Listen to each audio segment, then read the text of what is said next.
Ambassador Velrix stood in the observation deck of the Harmonious Accord and watched the blue planet grow larger in the viewing screen. Earth hung in the darkness of space like a jewel, swirled with white clouds and deep blue oceans that seemed to shimmer with an almost aggressive vitality. The other members of the diplomatic team gathered around Velrix, their various forms of anxiety manifesting in species-specific ways. The Centauri fluttered their sensory fronds. The Aquilian delegation kept their wings tucked tight against their bodies, and the silicon-based krill hummed at frequencies that indicated deep concern. "Remind me again why we classify this world as Class 12, Second Diplomat Thrace asked, while reviewing data on his tablet, his three eyes blinking in sequence as he processed the information. Velrix turned from the viewport and addressed the team with the calm authority that had earned them this prestigious assignment. Earth possesses atmospheric oxygen levels of 21%, which would be toxic to most species over extended exposure. The gravity measures at 9.8 meters per second squared, nearly double what most council species consider comfortable. The planet experiences regular seismic activity, violent weather patterns, and supports an ecosystem filled with organisms designed to kill and consume each other." A nervous chittering sound came from the Aquilian corner of the room. "An intelligent life evolved there?" someone asked, voice filled with disbelief. "Not just evolved," Velrix replied, pulling up holographic displays that showed human cities, human technology, human achievements in art and science and engineering. They thrived. In the 200 years we have been observing them, they went from basic industrial technology to splitting the atom, from simple aircraft to achieving faster-than-light travel. They accomplished in 2 centuries what took most council species 2 millennia. The observation lounge fell silent as the team absorbed this information. Finally, Communications Officer Zen spoke up, her melodic voice carrying a note of hope.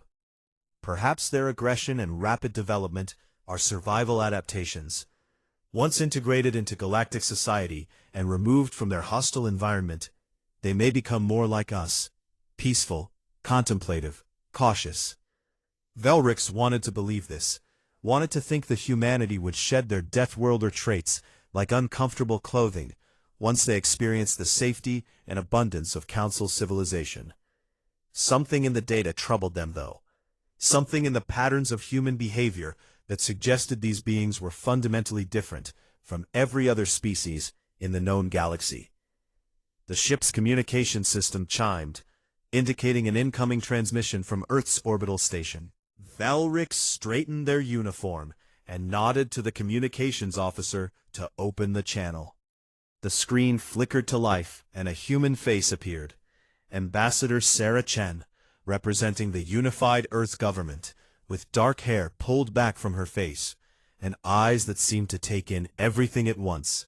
She smiled, showing teeth, in what human cultural files indicated was a friendly gesture, though Velrix could not help but notice those teeth were designed for tearing and grinding, the teeth of an omnivorous predator. "Ambassador Velrix," Chen said warmly, "welcome to Earth's orbital station. We're honored to host the Galactic Council's delegation and excited to begin the process of joining the galactic community." "The honor is ours, Ambassador Chen," Velrix replied carefully, using the formal protocol scripts that had been prepared for this moment. "Humanity has achieved a remarkable milestone, and the Council is eager to welcome you as partners in peace and prosperity." The formalities continued for several minutes. Exchanges of official greetings, confirmation of diplomatic protocols, discussion of meeting locations, and security arrangements. Throughout it all, Velrix studied the human ambassador and the security personnel visible behind her. They moved with an ease that seemed incongruous with the gravity they lived under. Their bodies were compact and dense, built for strength and endurance in ways that most council species were not. Even standing still, they seemed to radiate a kind of coiled energy. Like predators at rest, but ready to spring into action at a moment's notice, Chen explained, gesturing to a holographic display that showed towering mountains covered in green forests. It's one of our more beautiful regions, and the facility has been equipped to accommodate various atmospheric and gravitational requirements for your team's comfort.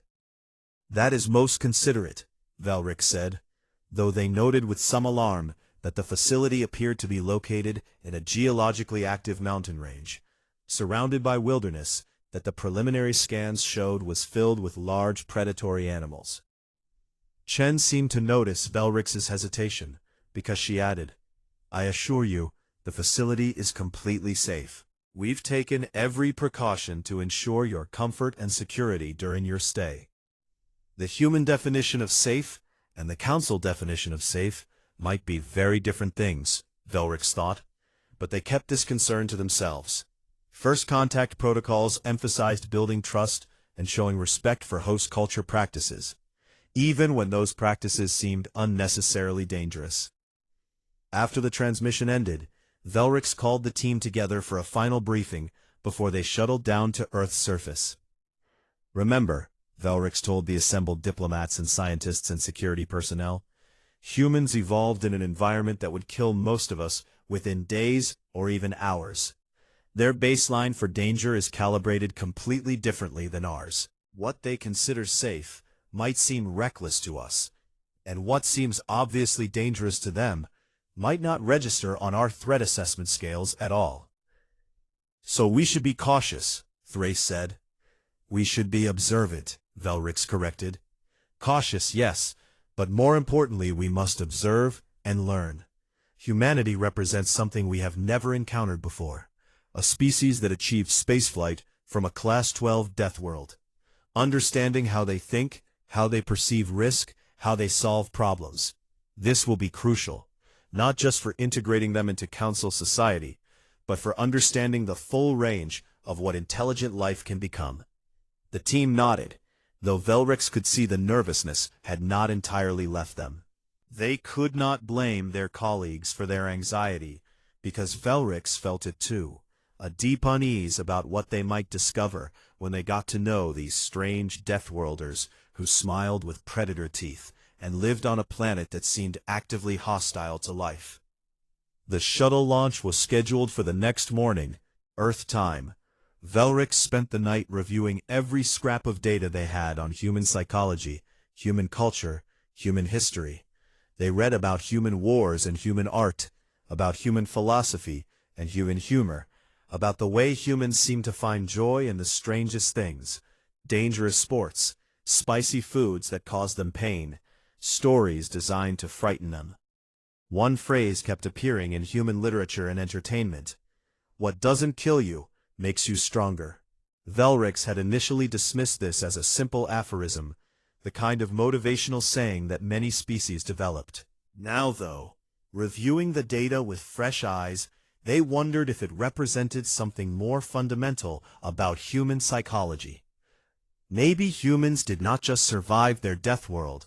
Maybe they had learned to see danger itself as an opportunity for growth, for improvement, for becoming something more than they were. If that was true, if humans had actually evolved to seek out challenges rather than avoid them, to run toward danger rather than away from it, then the galaxy was about to change in ways the Council could not possibly predict. Velric closed the files and prepared for sleep, knowing that tomorrow would begin an adventure unlike any in Council history: the integration of humanity into galactic civilization. They just hoped the galaxy was ready for what that would mean. The shuttle descent through Earth's atmosphere proved more turbulent than any approach Velric had experienced in 3 decades of diplomatic service. The craft shook and rattled as it passed through layers of air so thick and oxygen-rich that the atmospheric sensors kept triggering warning alarms.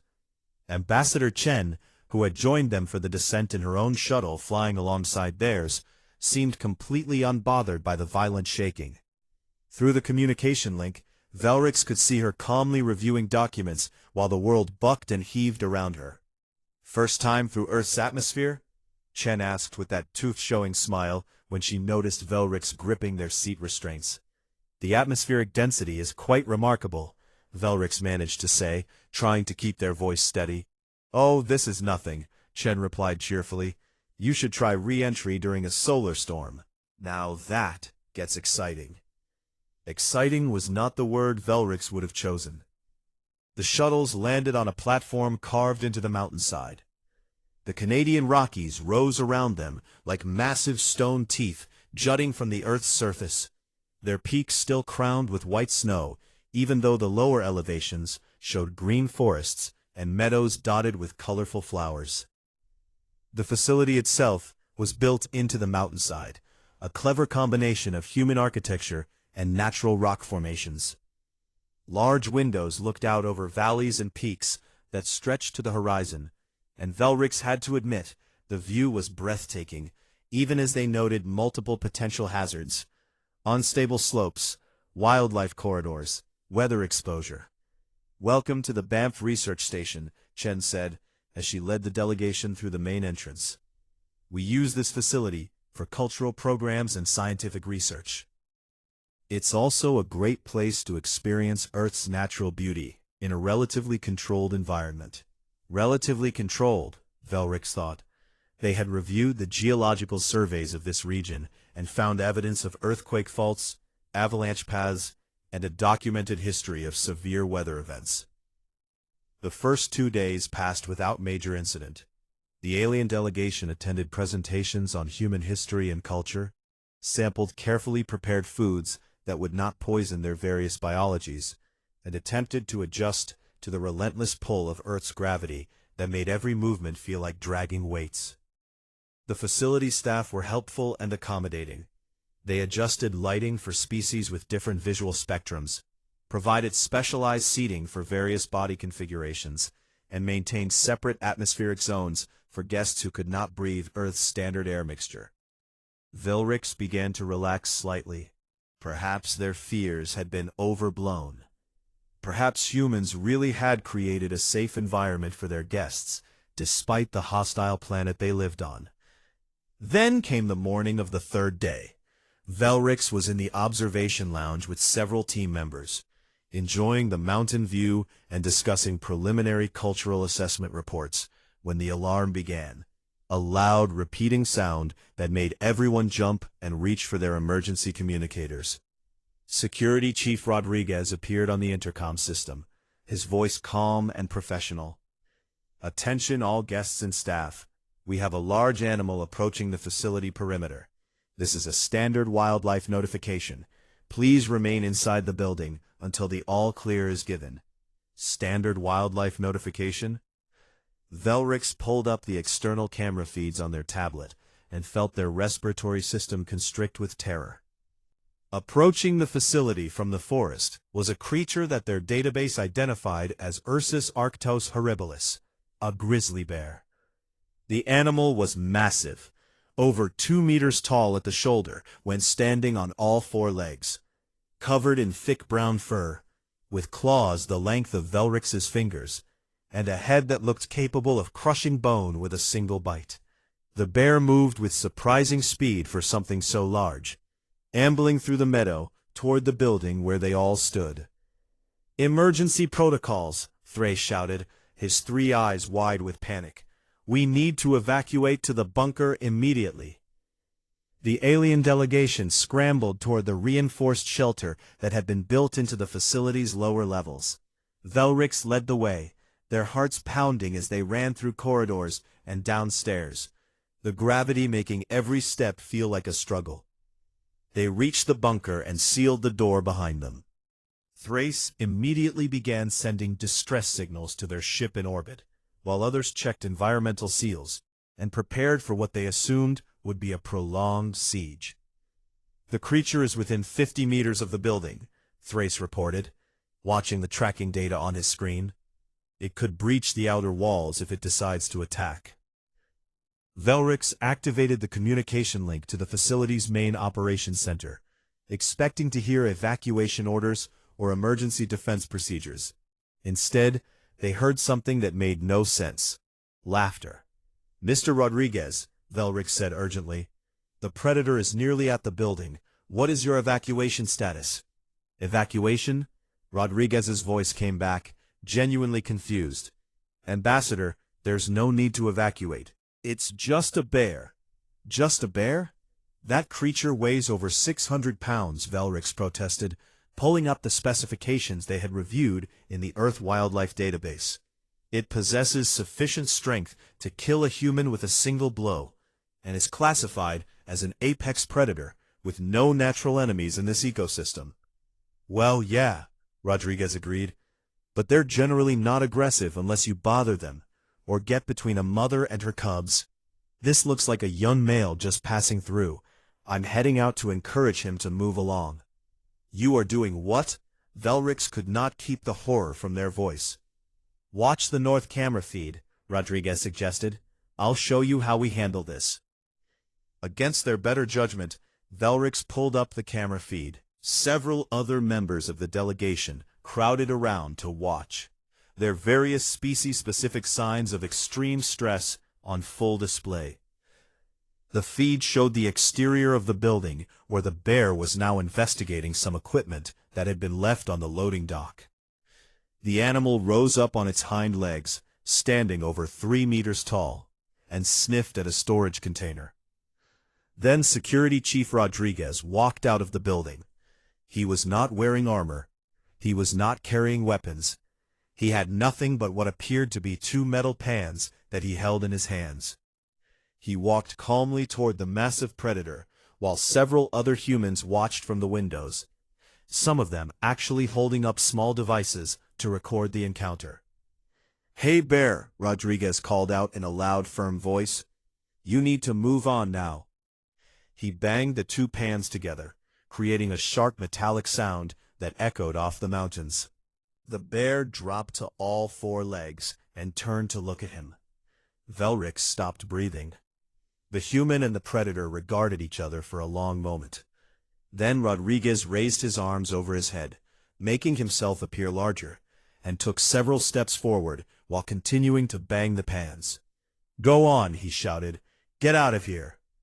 The bear, the 600-pound apex predator with claws like knives and jaws that could crush skulls, turned and ambled away into the forest at a casual pace, occasionally looking back over his shoulder, but showing no signs of aggression or fear, just mild annoyance at being interrupted.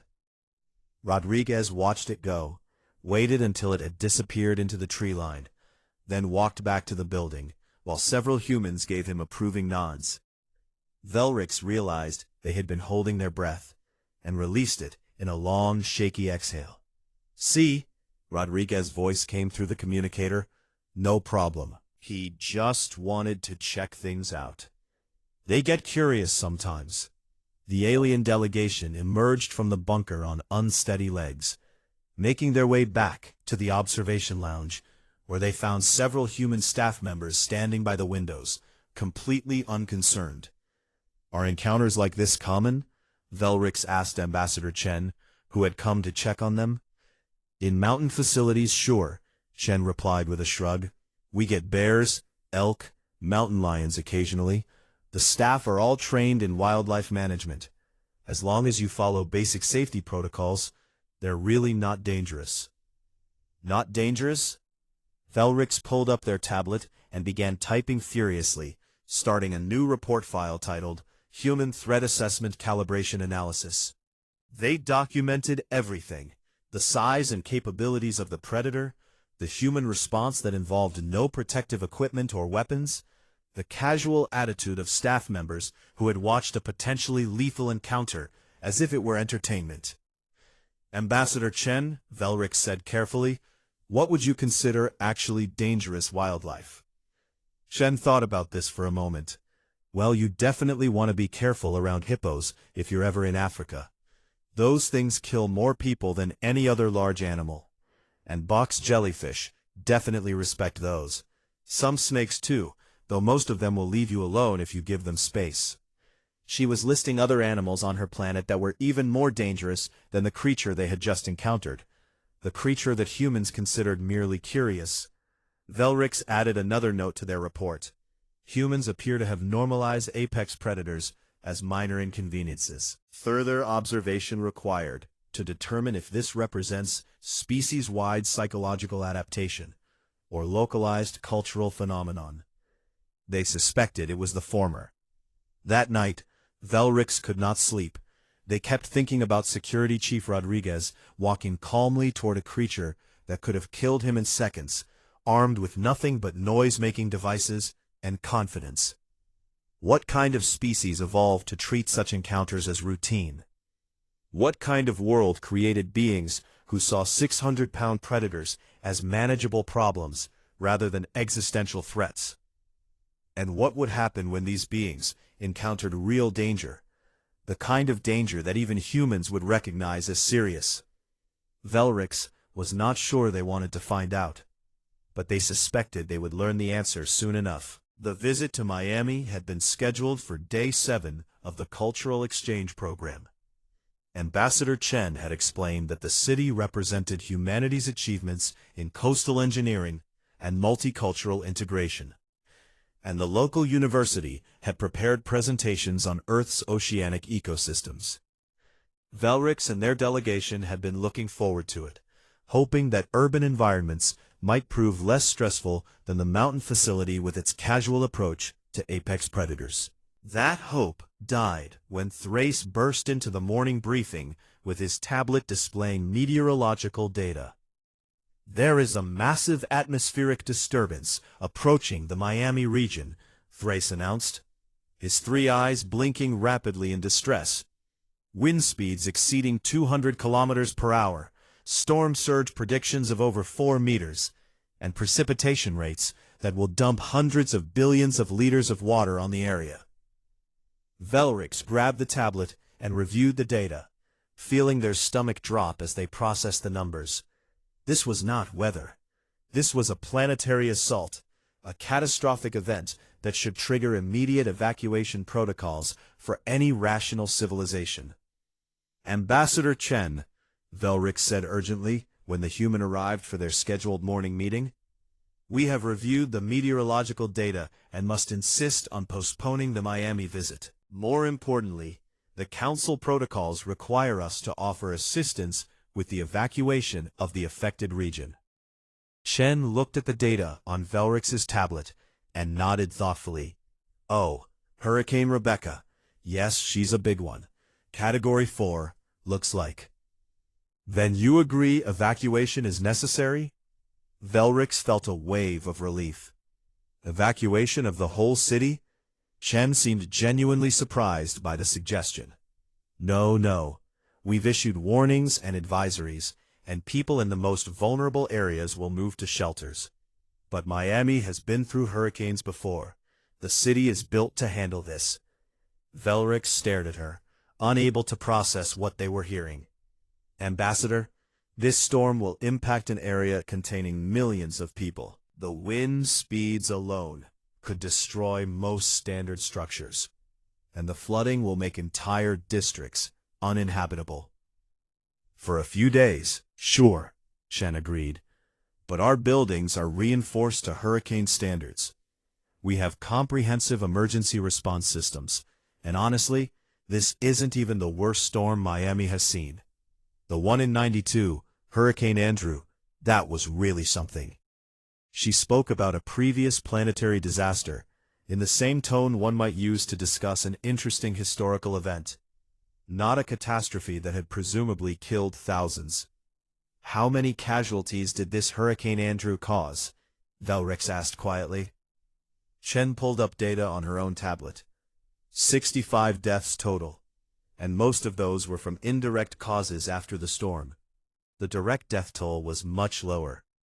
65 deaths seemed like a horrific number to Velrix, but Chen's tone suggested she considered it remarkably low. Velrix did some quick calculations in their head. A Category 4 hurricane impacting a major population center on any council world would have killed tens of thousands at minimum, with the death toll climbing into the hundreds of thousands once infrastructure failures caused secondary disasters. "Your building standards must be remarkably advanced," Velrix said. They're pretty good in South Florida, Chen acknowledged. After Andrew, we updated a lot of the building codes. Plus, people know how to prepare. Board up windows, stock up on supplies, charge their devices, fill the bathtub with water in case they lose pressure. Velrix added a new note to their growing report on human psychology. Humans possess extensive cultural knowledge of disaster preparation, suggesting these catastrophic events occur with such frequency that preparation is considered standard education. The delegation returned to their ship in orbit to observe the storm from safety, while the humans proceeded with what they called hurricane prep. Through communication channels and camera feeds, Velrix watched in horrified fascination as millions of humans simply stayed in place and prepared to endure a planetary assault. The preparations themselves were revealing. Humans boarded up windows with sheets of metal or wood, brought in outdoor furniture that might become projectiles, stockpiled food and water, and charged battery packs for their electronic devices. It was all so methodical, so routine, as if they had done this dozens of times before. Because they had, Velrix realized, humans had been doing this for their entire history. Living on a planet that regularly tried to kill them with wind and water and geological violence. And they had simply adapted. The storm made landfall at 2 a.m, Earth time. Velrix could not sleep, and instead watched the satellite feeds showing the massive spiral of clouds, larger than many council member nations, rotating with furious energy as it moved over the city. The wind speeds peaked at 230 kilometers per hour. Rain fell in sheets so thick that visibility dropped to near zero. Storm surge pushed ocean water into streets and ground floors of buildings. Debris flew through the air like missiles, and through it all, the humans simply waited it out. Some of them did more than wait. News crews positioned themselves in protected locations to broadcast live footage of the storm, showing viewers the power of the wind and rain.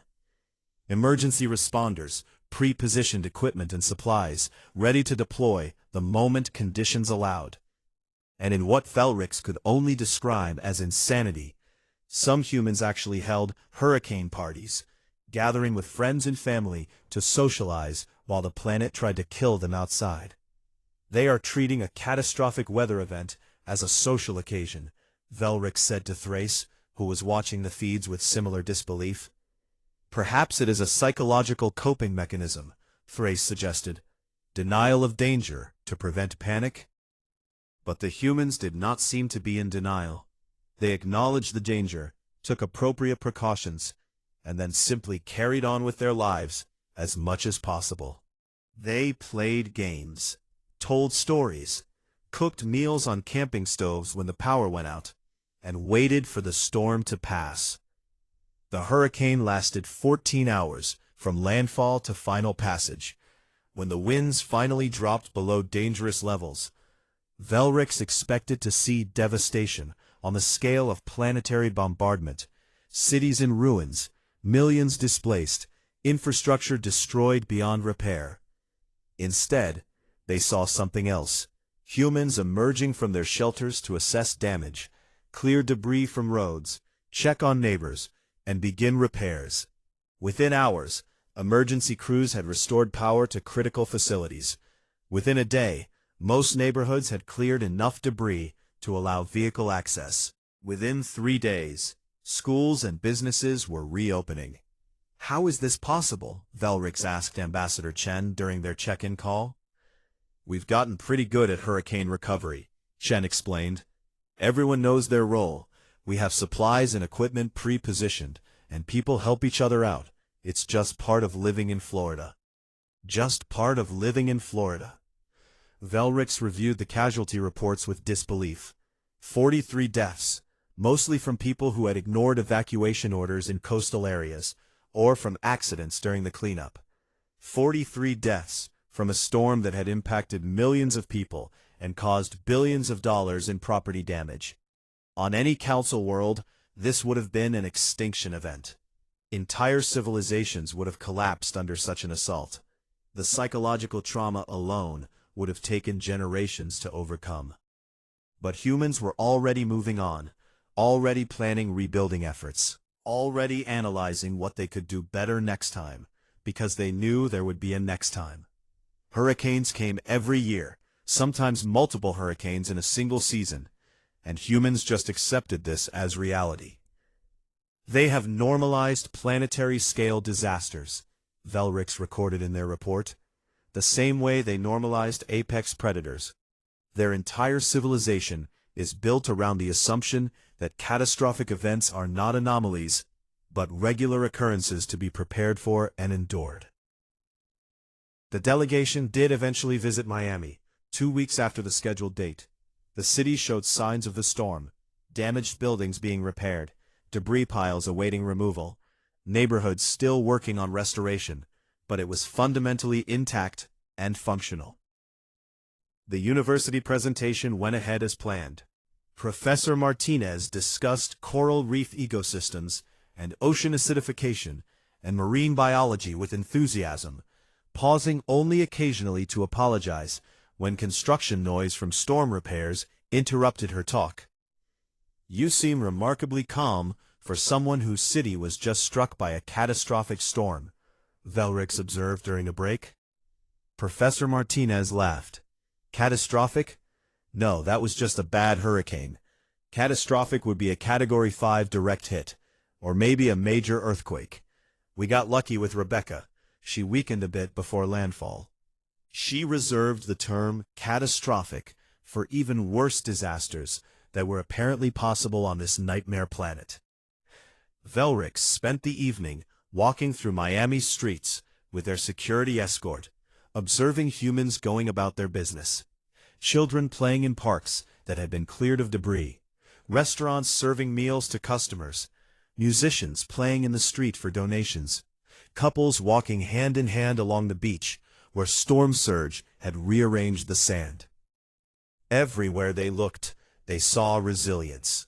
Not just the physical resilience of reinforced buildings and engineering, but psychological resilience, an entire species that had learned to endure disasters that would break other civilizations and then simply carry on. "How do you do it?" Velrix asked Chen that evening over dinner. "How do you live on a planet that regularly tries to kill you and not live in constant fear?" Chen considered the question carefully. "I suppose we don't think about it that way. Earth isn't trying to kill us, it's just being Earth. Weather happens, earthquakes happen, volcanoes erupt. That's just how planets work. We can either let that paralyze us with fear, or we can prepare for it, build appropriately, help each other through the bad times, and keep living our lives."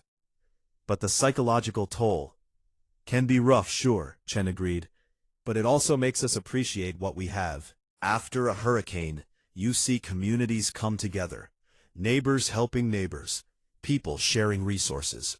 Disasters bring out the best in us, along with the challenges." Velrix thought about their own homeworld, peaceful and stable, with weather controlled by orbital systems and geology monitored to prevent any tectonic activity. It was safe and comfortable, and utterly unlike the chaotic violence of Earth.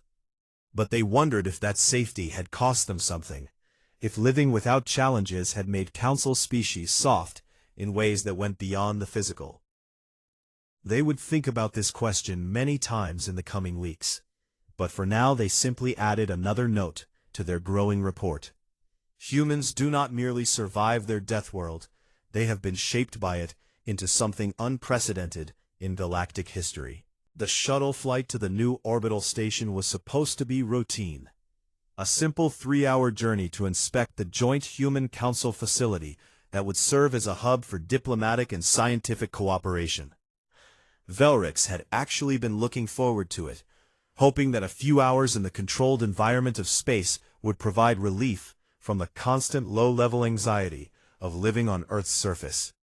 The shuttle crew consisted of 3 humans and 2 Centauri pilots, with Velrix and 5 other delegates as passengers. The craft itself was a hybrid design, combining council technology with human engineering, in what both sides hoped would demonstrate successful collaboration. For the first 90 minutes, everything proceeded normally. Velrix reviewed documents for the upcoming inspection, while Thrace dozed in the seat beside them, finally relaxed now that they were away from Earth's predators and weather and crushing gravity. Then the first alarm sounded. Pilot Tanaka's voice came through the intercom, calm and professional. "We have a pressure alert in Cargo Section B. Investigating now." Velrix looked up from their tablet, concerned but not yet alarmed. Technical issues happened occasionally, and crews were trained to handle them. The second alarm followed 30 seconds later, more urgent. Fire detected in life support bay. Automatic suppression systems activating. Velrix's hearts began beating faster. They unbuckled from their seat and moved toward the cockpit, where the two Centauri pilots were already entering their species' emergency protocols, slowing their metabolism, preparing their bodies for potential hibernation that would conserve oxygen and resources while they waited for rescue. The third alarm triggered before Velrix reached the cockpit. Navigation system malfunction, backup systems not responding, attempting manual override. 3 simultaneous critical failures. The mathematical probability of this happening by chance was infinitesimal, which meant they were dealing with a cascade failure, where one problem created conditions that triggered others in a deadly chain reaction. Engineer Kowalski appeared from the aft section, moving with quick efficiency despite the emergency. She had pulled her red hair back into a tight ponytail, and her face showed intense focus, but not panic. "The pressure alert is real.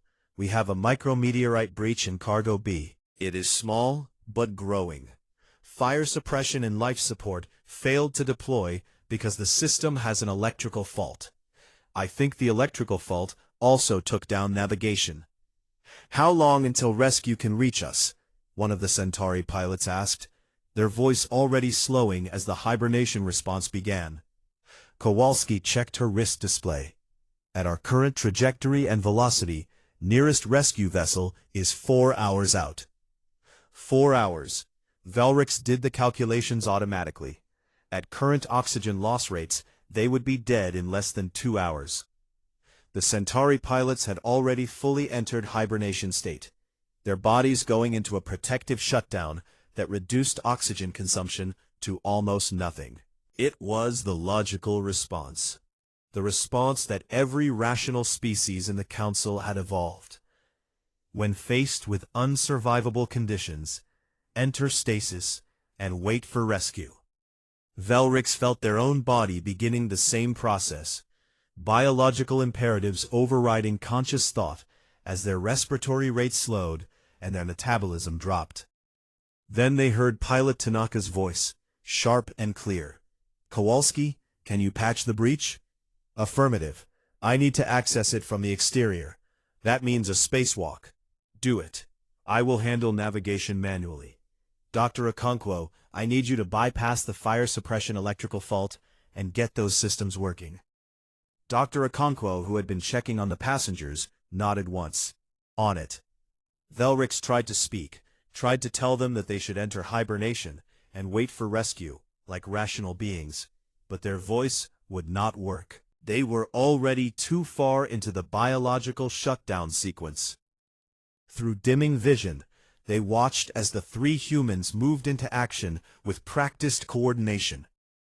Kowalski was already pulling on an emergency vacuum suit, checking seals and tethers with quick, efficient movements. Tanaka had taken manual control of the ship, using visual navigation and mathematical calculations to keep them on a stable trajectory. Dr. Okonkwo had opened an access panel and was tracing electrical pathways with diagnostic tools. The last thing Velrix saw before losing consciousness was Engineer Kowalski entering the airlock, preparing to expose herself to hard vacuum to repair a breach that might already be too large to fix. When Velrix woke, their first confused thought was that they were dead. Their second thought was that the afterlife looked remarkably like the same shuttle they had been on when disaster struck.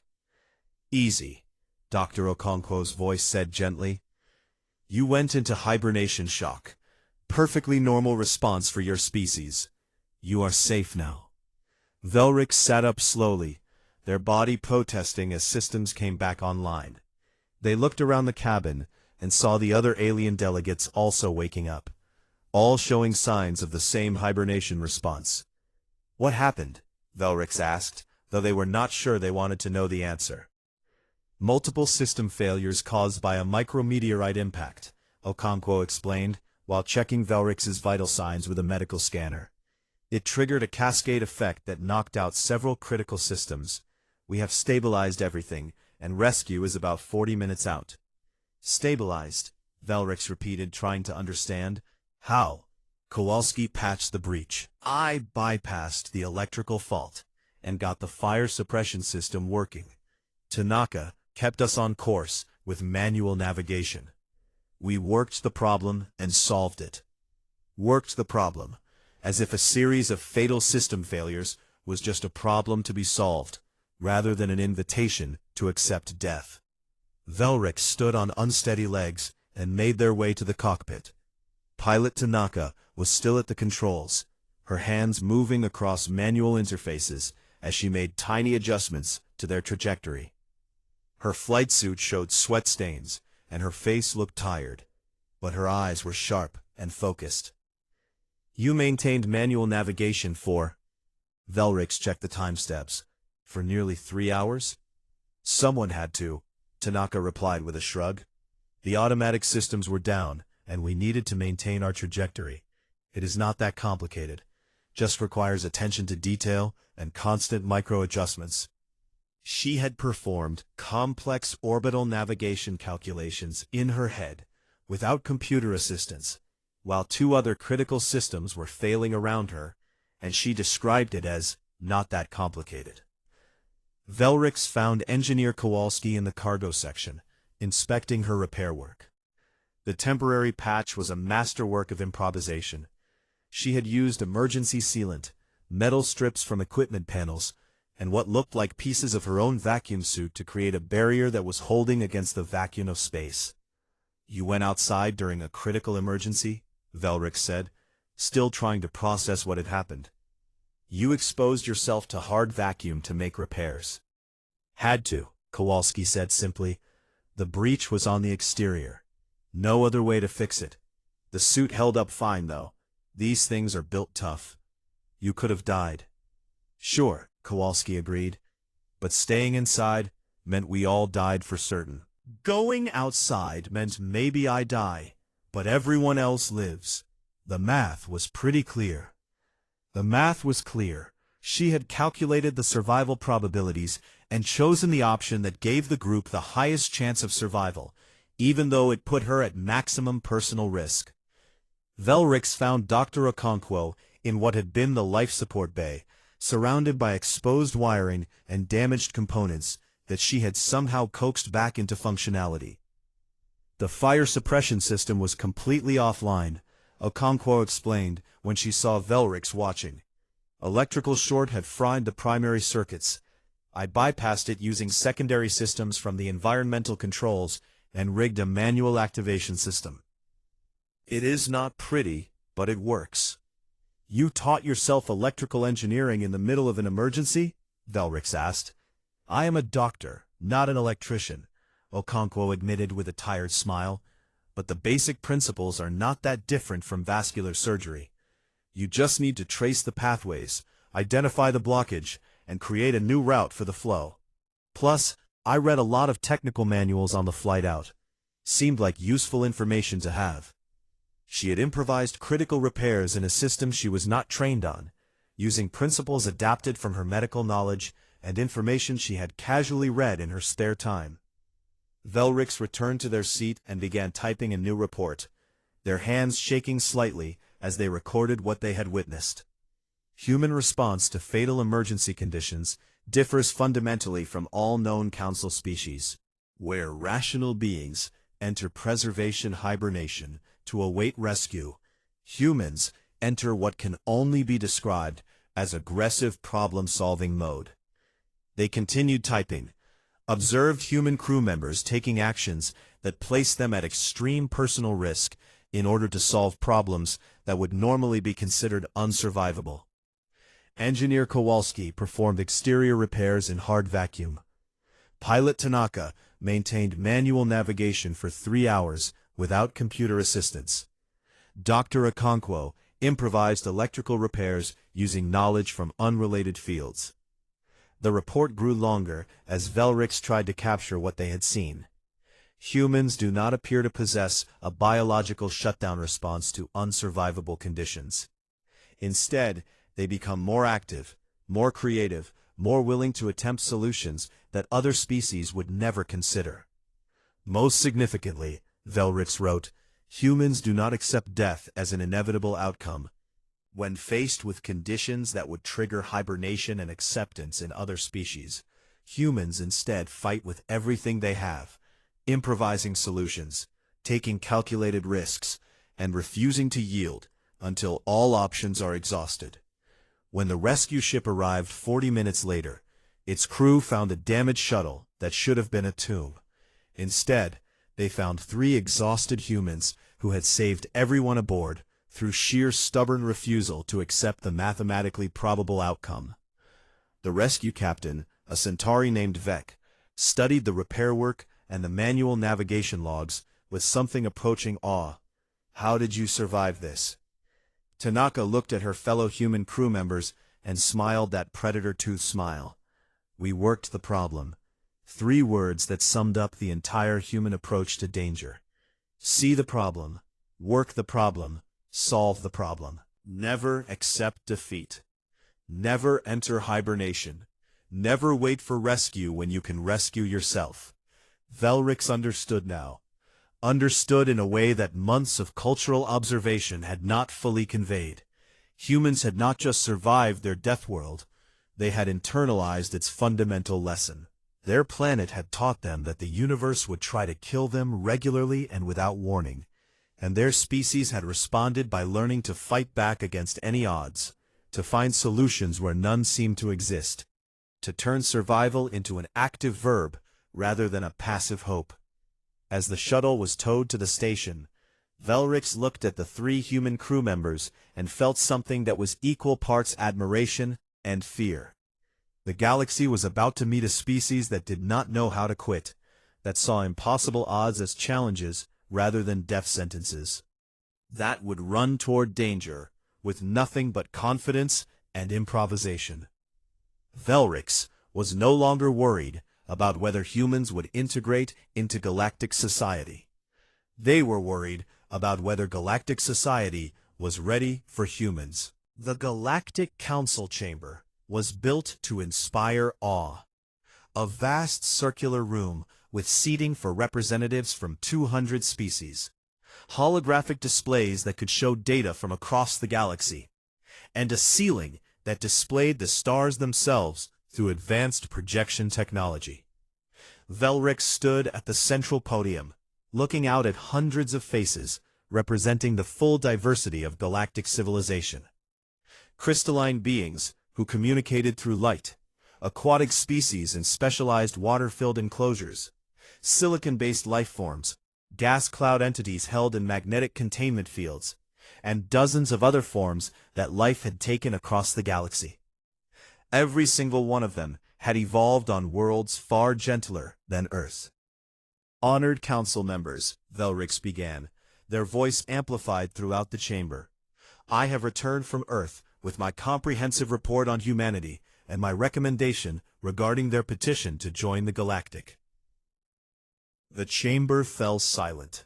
This decision mattered because humanity represented something unprecedented. The first Class 12 Deathworld species to achieve spaceflight and make contact with the Council. Velrix activated the holographic displays, showing images of Earth in all its violent beauty. Hurricanes spiraling across oceans, tectonic plates grinding together, volcanoes erupting, predators hunting prey across savage landscapes. Earth is classified as a Class 12 death world, Velrix continued. The atmospheric oxygen content would be toxic to most species. The gravity is nearly double what we consider comfortable. The planet experiences regular catastrophic weather events, significant geological activity, and supports an ecosystem based almost entirely on predation. Several representatives shifted uncomfortably in their seats. In my 3 months of observation, Velric said, I witnessed humans casually interact with apex predators. I watched them prepare for and endure a catastrophic hurricane that impacted millions of people. I was present during a cascade failure on a shuttle, where human crew members saved all our lives through actions that should have been impossible. Velrix paused, letting the weight of those words settle. And through all of this, I observed something profound. Humans have not just survived their death world, they have been fundamentally shaped by it in ways that make them psychologically unique in the known galaxy. The display shifted, showing data from Velrix's observations. Humans facing a grizzly bear armed only with noisemakers. Humans treating a Category 4 hurricane as a routine inconvenience. Humans refusing to enter survival hibernation during fatal system failures. Humans do not possess the standard danger response cascade that exists in all Council species, Velrix explained. When we face unsurvivable conditions, our biology triggers preservation protocols, hibernation, metabolic shutdown, acceptance of probable death while we await rescue. Humans have no such protocol, Velrix continued, voice growing stronger. When faced with danger, they become more active, not less, more creative, not more conservative. They see problems where we see death sentences. They work solutions where we would wait for rescue. They fight where we would yield. Council Member Thrace stood, his 3 eyes blinking in sequence. Ambassador Velrix, are you suggesting that humans are dangerously unstable, that they lack proper survival instincts? No, Velrix replied firmly. I am suggesting that humans have different survival instincts than us. Instincts we have never encountered before, because no other species in Council history evolved under such hostile conditions. Another Council member, a crystalline being named Shara, projected her words through light patterns. Then you recommend against accepting humanity into the Council? The psychological differences are too great? Velrix had known this question would come. They had spent weeks wrestling with it, reviewing their data, analyzing every observation and measurement and interaction. I recommend that we accept humanity, Velrix said clearly, watching shock ripple through the chamber. But not despite their Deathworlder psychology, because of it. The chamber erupted in questions and objections. Velrix waited for the presiding council chair to restore order before continuing. Let me ask the council a question, Velrix said, when silence returned. When was the last time we faced a genuine crisis? When was the last time any council species had to improvise solutions to survival problems, had to make difficult choices under pressure, had to risk everything for uncertain outcomes? The silence stretched. Finally, an elderly council member spoke. The council has maintained peace and stability for over 3,000 years. We have eliminated most forms of risk through careful planning and advanced technology. Exactly, Velrix agreed. We have become so successful at eliminating danger that we have lost the ability to handle it when it inevitably appears. Our entire civilization is optimized for stable, predictable conditions. When instability occurs, we have no framework for managing it, except to wait for rescue or hope the problem resolves itself. Velrix pulled up new data. In the past century alone, the Council has faced 7 major crises that resulted in significant loss of life or resources.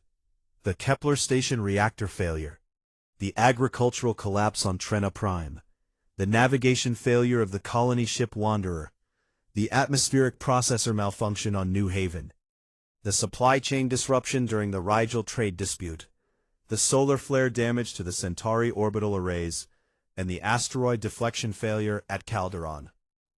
The chamber was utterly silent now as representatives remembered those disasters. In each case, Velrix continued, the pattern was the same. Systems failed, protocols broke down, and our species entered preservation mode while waiting for help that often came too late. We are very good at preventing problems, but very poor at solving them once they occur. Humans, Velrix said, gesturing to the images still displayed on the holograms, have spent their entire evolutionary history solving problems.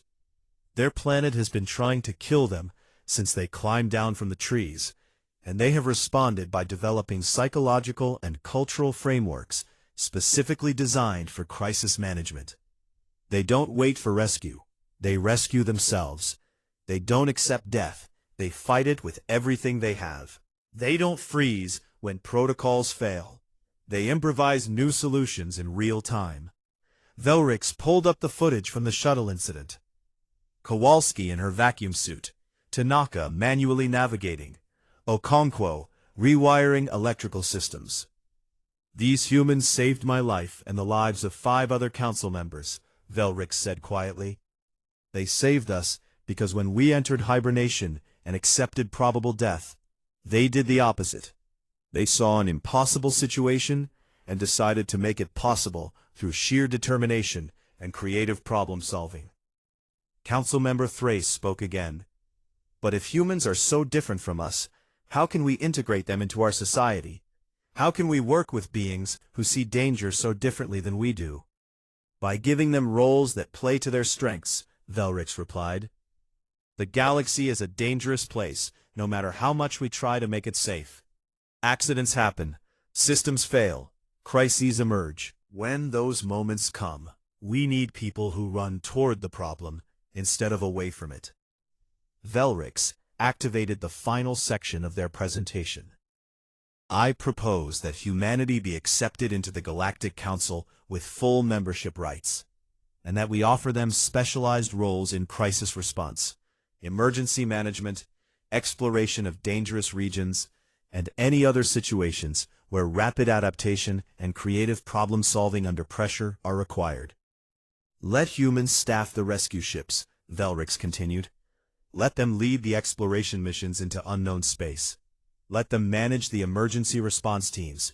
Let them do the jobs that other species find psychologically overwhelming. They will not just accept these roles, they will excel at them." The debate that followed lasted for hours. Some council members worried about humans being too aggressive, too reckless, too alien in their thinking. Others saw the logic in Velrix's argument, recognizing that the council had grown complacent in its safety. Finally, the vote was called. Velrix watched the displays as each species cast their decision.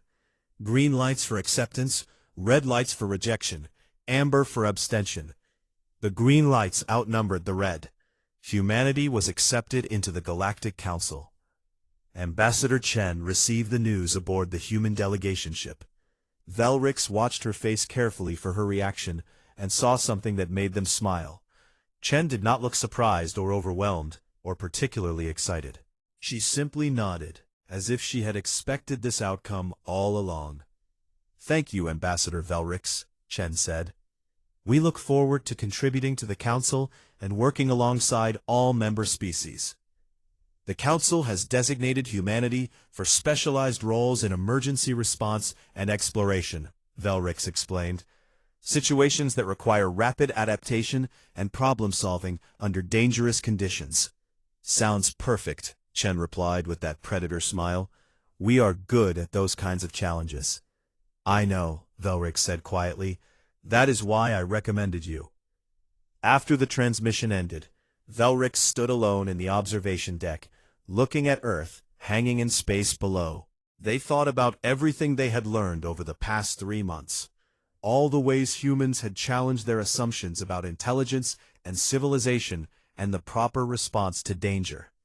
The galaxy was about to change. For 3,000 years, the Galactic Council had maintained peace through caution, had ensured survival through careful planning and risk avoidance. It had worked, creating a civilization that was stable and prosperous and utterly unprepared for genuine crisis. Now they were introducing a species that had learned different lessons, humans who had survived hurricanes and predators and cascade failures. Humans who saw impossible odds as challenges to overcome rather than signals to surrender. Humans who would run toward danger with nothing but creativity and determination. It would be chaotic. It would be uncomfortable. It would force the Council to rethink assumptions they had held for millennia. It would also save lives. When the next crisis came, and crises always came eventually, the galaxy would have humans to call on. Beings who knew how to work the problem, who knew how to fight against impossible odds, who knew how to survive when survival seemed impossible. Velrix pulled up their personal log and recorded one final entry. Note to self: never under any circumstances tell a human that something is impossible. They appear to take it as a challenge. Then Velrix added, also note, the Deathworlders are joining the Galactic Council. After 3,000 years of peace and stability, things are about to get very interesting. Velrix saved the log and turned from the viewport. They had reports to file, briefings to conduct, and preparations to make for humanity's formal integration into Council systems. But for just a moment, they allowed themselves to feel something unexpected: excitement. The galaxy had been stable and safe and predictable for so long. Maybe it was time for something different. Maybe it was time for humans. On Earth below, news of the Council's decision spread across the planet. Humans celebrated their acceptance into galactic civilization, excited about the opportunities for trade and cultural exchange and exploration among the stars. They did not know yet that they had been assigned to the dangerous jobs, the crisis roles, the positions that other species found too psychologically demanding. When they found out, they would probably volunteer in overwhelming numbers. Because that was what Deathworlders did. They ran toward challenges that made others run away.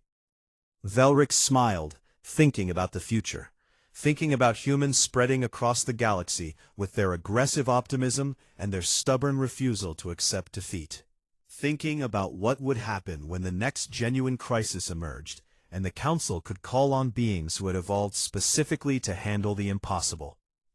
The galaxy was not ready for humanity, but it needed them anyway. And in time, Velrix suspected both humans and the galaxy would be better for the partnership. The Deathworlders had arrived, and nothing would ever be quite the same.